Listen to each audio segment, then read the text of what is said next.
Hello and welcome to a Get Maths video for further mechanics. We're looking today at oblique impact of spheres. So when two spheres collide, but they don't collide head on.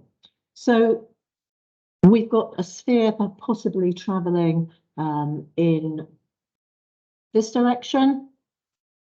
I'll illustrate it up here. So coming along possibly like that, and then another sphere coming in this direction. And that would be an oblique impact because they're not hitting head on. So we need to think about what's going on at the point of collision. So at the point of collision, the spheres will touch at a common tangent. And that tangent will be perpendicular to their line of centres. And that's an important phrase in this work. So the line of centres is the line that joins the centre of the two spheres as they collide. It's often horizontal or vertical, but it can be at an angle. So you just have to be a little bit careful about that. Now, when we get this collision occurring like this, the reaction acts along the line of centres and impulse acts along the line of centres in a similar way to when a sphere hits a wall at an oblique angle. The velocity perpendicular to the line of centres is constant. And then we can apply Newton's law of restitution to the motion along the line of centres, and we can apply conservation of momentum. So let's have a look at how we do these kinds of questions. So you're often given a diagram and you need to carefully work out what the diagram is telling you. So we've got two smooth uniform spheres, mass 2 kilograms and 1 kilogram. They're moving on a smooth horizontal plane when they collide. Immediately before the collision, the speed of A is 2.5 and B is 1.3.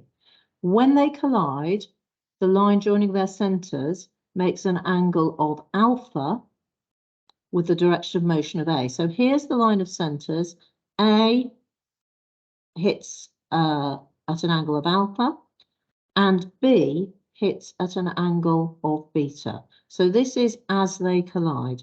And we're told that tan alpha is 4/3 and tan beta is 12/5. So it's a good idea at this point to just work out what the other values for alpha are going to be. So we've got tan alpha is 4/3. So that tan alpha is 4/3. So that gives me that sine alpha is going to be 4/5 and cos alpha is going to be 3/5. Similarly for beta, we've got 12/5 for tan, so that's going to be 13 there. So we're going to have sine of beta is 12/13 and cos of beta is 5/13. So that's what those are the values that are going to be useful. So it asks you to find the components of the velocities perpendicular and parallel immediately before the collision. So drawing our diagram here, we're going to look just before the collision here as they hit. The velocity in this direction along the line of centres, that's what it's asking you to do, is going to be along this way, and that's going to be 2.5 cos alpha. So it's going to be 2.5 cos alpha. And if we look at, so let's write that down, 2.5 cos alpha. So that's 5/2. And cos alpha is 3/5. So that is equal to 1.5. Perpendicular, we're going to have 2.5 sine alpha. Doesn't matter if you draw it down here or up here. And 2.5 sine alpha is going to be 5/2 multiplied by 4/5, which is 2. Sphere B, we're going to have this velocity is going to be 1.3 cos beta. And when you work out 1.3 cos beta, you get 0.5. Because cos beta is 5/13. So if we multiply by 1.3 here, then that gives us 0.5. The velocity perpendicular to the line of centres is going to be 1.3 sine of beta, and when you work that out, you get 1.2. So that's what's going on before, and you need to be confident you can work that out. So that's immediately before. In order to solve these problems, you need to think about what's happening afterwards. So afterwards, draw a separate diagram and see what's happening. Now, perpendicular to the line of centres, the velocities are unchanged. So these two velocities here are unchanged because there's no impulse perpendicular to the line of centres. But these velocities will change.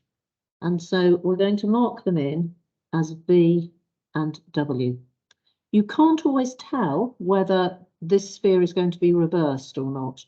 If you mark them in a particular direction, if your answer is incorrect, you generally get a negative, so you can work out what's happening from that. So once we've got our diagram, we're going to then look at the conservation of momentum. So I'm going to indicate that by saying principle of conservation of momentum parallel to the line of centre. So that's what that notation there means. So I'm going to say, look at this diagram here. I've got 1.5 multiplied by the mass, which is 2, minus 0.5 velocity here, multiplied by the mass of that, which is 1. And that must be equal to minus V multiplied by 2 plus W multiplied by 1. So just be careful. We've made this go this way, so that's going to have a negative velocity. So tidying all of that up, we get that 2.5 is equal to W minus 2V, and I'm going to call that equation 1. We're then going to apply Newton's law of restitution. Newton's law of restitution along the line of centres, and that says E is separation over approach. So E is a half. Separation is V plus W. Oops, W plus V. That's the separation divided by the approach. Now the approach is 2 because it's 1.5 plus 0.5. So this is 2 on the bottom, so multiplying that up, I get 1 is equal to W plus V, and that's equation 2. So you'll usually get fairly straightforward equations to solve. Yeah. So solving these together, we're going to get, if we do this equation, take away this equation, we end up with 3V, so solving 1 and 2. So if we solve these two together, if we do this equation, take away this equation, we get 3V is equal to minus 1.5, which tells me that V is minus 0.5. And that gives me W is equal to 1.5. So we did have the direction of V incorrect, but it doesn't matter because we can add that in our answer. The last part of this question says, was we actually trying to find the speed of each sphere. So we don't need to give it in terms of an angle, we just need to find the speed. So the speed of the 2 kilogram sphere is going to be 2 squared plus 0.5 squared square rooted, which gives me 2.1 meters per second. And the speed of the 1 kilogram mass is going to be the square root of 1.5 squared plus 1.2 squared, and that gives me 1.9 meters per second. So when you work out the final speed, you need to add back in the component that hasn't changed perpendicular to the line of centres. Right, let's look at the next example. which gives us a question in terms of i's and j's. If it's in terms of i's and j's, that means the components have already been found for you in the different directions, and that makes it easier, but you need to just be a little bit careful about directions. So we've got two uniform spheres, S and T, equal radii. The mass of S is 0.3, the mass of T is 0.6. They're moving on a smooth surface and they collide obliquely. Now, immediately before the collision, the velocity of S is u1 and the velocity of T is u2. We know the coefficient of restitution is a half. Immediately after the collision, we know the velocity of S and the velocity of T. So we know what's happening afterwards. Given that when they collide, the line joining their centers is parallel to I. Now that's important. That tells us that they collide like this. So this one is going maybe in this direction, this one is coming in this direction, but they collide with the line of centers parallel to I. Now, because we've been given velocities afterwards in terms of i's and j's, I am going to start off by saying, let's suppose that u1 is equal to xi plus 2j. Now I'm going straight to a 2j there because I know that the velocity will be unchanged perpendicular to the line of centers. So that's why I've gone straight to putting a 2j in there. And then the u2, I'm going to say, I'm going to call that y, which is possibly not the greatest variable to use, but that is what I'm going to use. Y times I. And again, this velocity will be unchanged plus j. So that's the velocity before, and I've given them some letters that's going to help my working out. So we've got to find u1 and u2. So let's draw before and after diagrams. So we've got before here, it's coming along with the velocity of x and 2. And here, this is y and 1. So this is sphere S and this is sphere T. You can put the masses on here as well, 0.3 and 0.6, but be careful not to make the diagram too busy because that just leads to being hard to follow later on. Right, we now need the after diagram.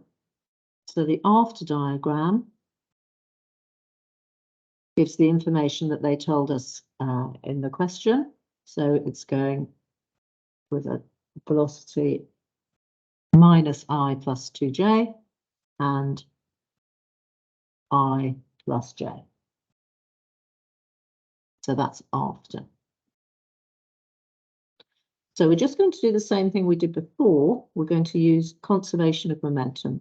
So conservation of momentum, I've got 0.3 multiplied by x plus 0.6 multiplied by y is equal to minus 0.3 multiplied by 1 plus 0.6 multiplied by 1. So just watch that direction there. And when I multiply all the way through there by 10 over 3, I'm going to get x plus y is equal to 1.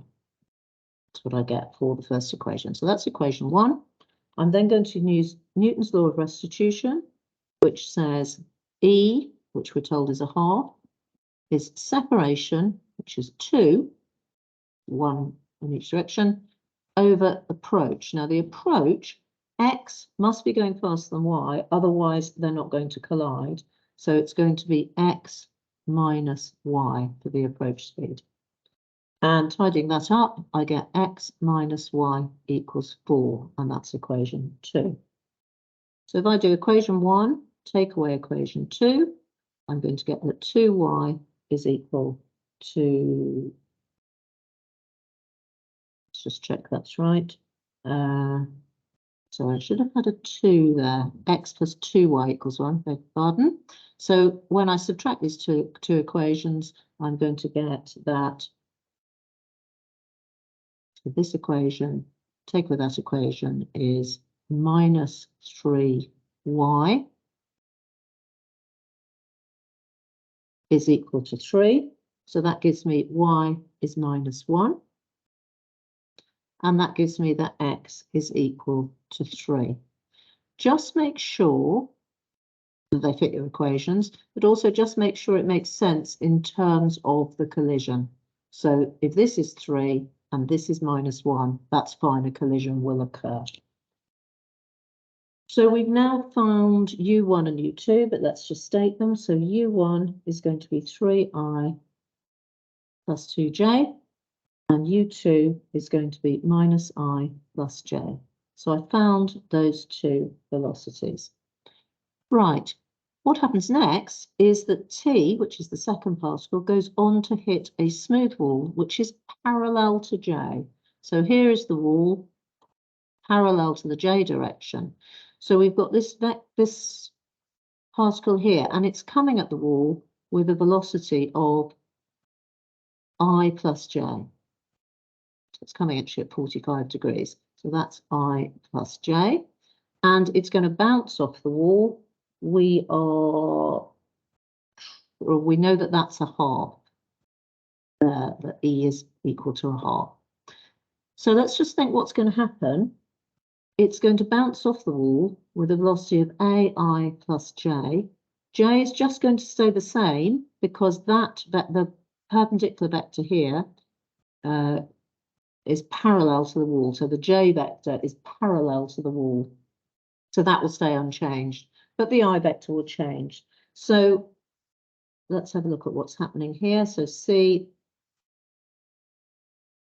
perpendicular to the wall, the new velocity, AI, is going to be minus a half times the approach velocity, which is 1. So that A is equal to minus a half.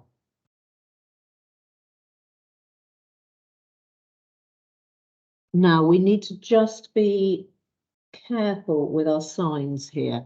So the reason I said minus there was because it's coming back out again. So if you just think of it as being the rebound velocity is E times the initial velocity, you get a half, but then looking at this diagram here, you can see that it's coming back out. And because we're talking in I's and J's, we write minus a half for that.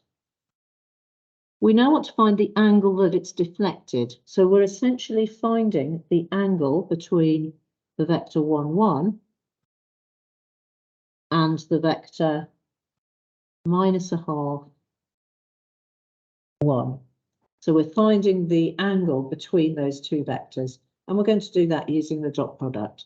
So we're going to say that 1, 1 dot minus a half 1 is equal to the modulus of this, which is root 2, multiplied by the modulus of this, which is 1 squared plus a half squared. So that's 1 1/4, which is 5 over 4. Cos theta, that gives me cos theta is 1 over root 10, which gives me theta is 71.6 degrees. So that's the angle that the particle is deflected. So that's the angle. If this carried on through the wall, it's actually been turned by 71.6 degrees there. Right, part D asks for the loss of KE. So we need to find the KE before it hits the wall and the KE after it hits the wall and subtract those two things. So the loss of KE is going to be a half multiplied by the mass multiplied by V squared minus a half times 0.6 times 1 squared plus a half squared. And when you work that out, you will get 9 over 40, which is 0.225 joules. So questions of this nature, you need to apply conservation of momentum along the line of centres, and you need to apply Newton's law of restitution along the line of centres. Perpendicular to the line of centres, the velocities will remain unchanged. Be very careful with signs. If things are coming off a wall, or rebounding, and just set out your working very, very carefully for these questions.